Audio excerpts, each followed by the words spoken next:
This is Electric Universe Geology Earth News. Today we're going to talk about metamorphic rock. I just happened to live down here in a little town called Whitewater a few years ago.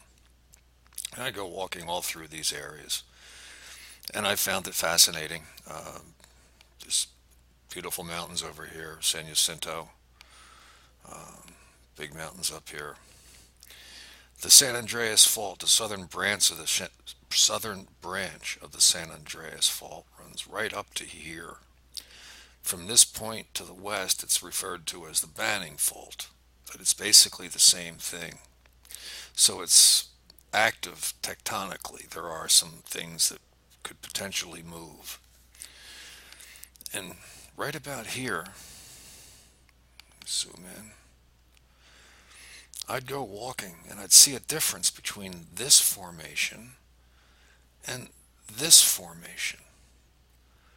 There was a difference in color, difference in texture. I have photographs that I'll show you, but this is the general area that we're going to be discussing. Right through here and right through here.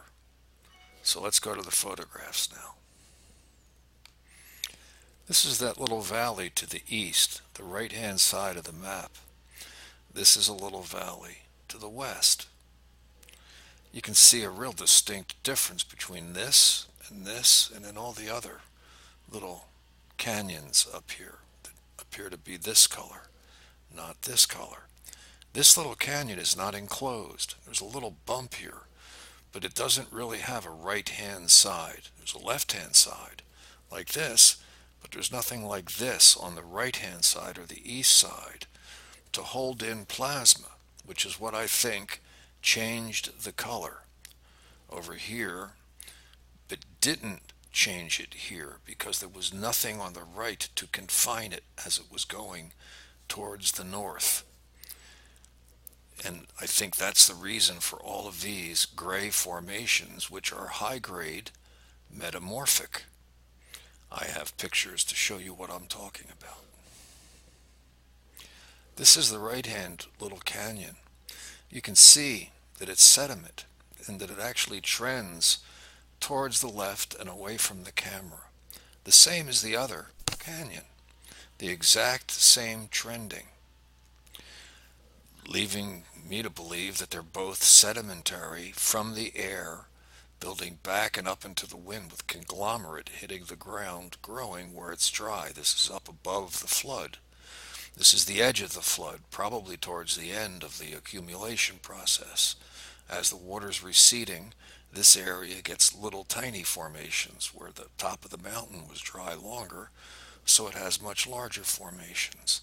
Now we'll look at the other side. This is the little canyon to the left.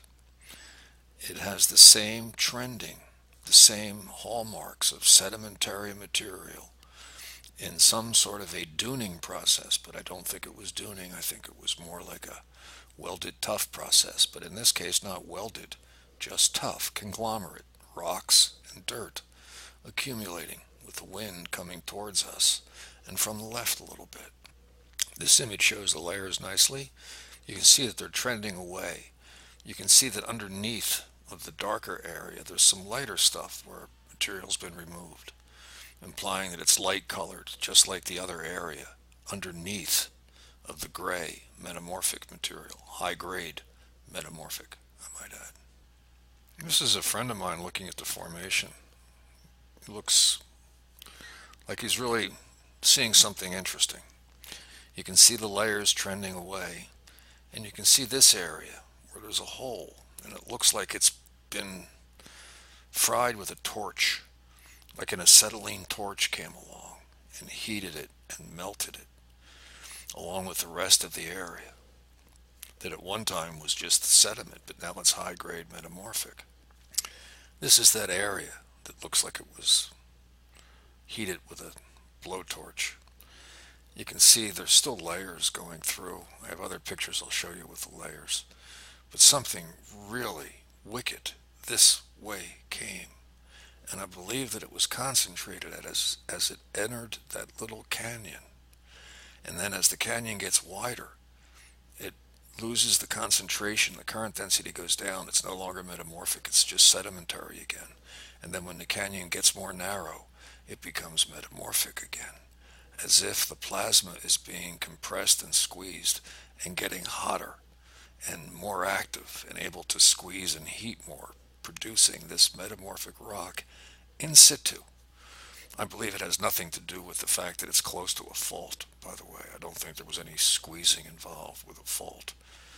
It would not be spotty the way it is, in my opinion, if it was squeezed by a fault, which would be one explanation of the metamorphic process. But I believe this is electrically produced, and I think that most, if not all, metamorphic rock is produced in situ, electrically. Has nothing to do with a magic elevator burying it 20 miles deep and then bringing it back up again. Or it's not contact metamorphism as granite comes up from below and pushes against things and squeezes and heats them. I believe it's electrical. All of the gneiss and schist and all of this stuff is electrical. So this is where we were. This is not metamorphic. Seems like the wind's coming this way.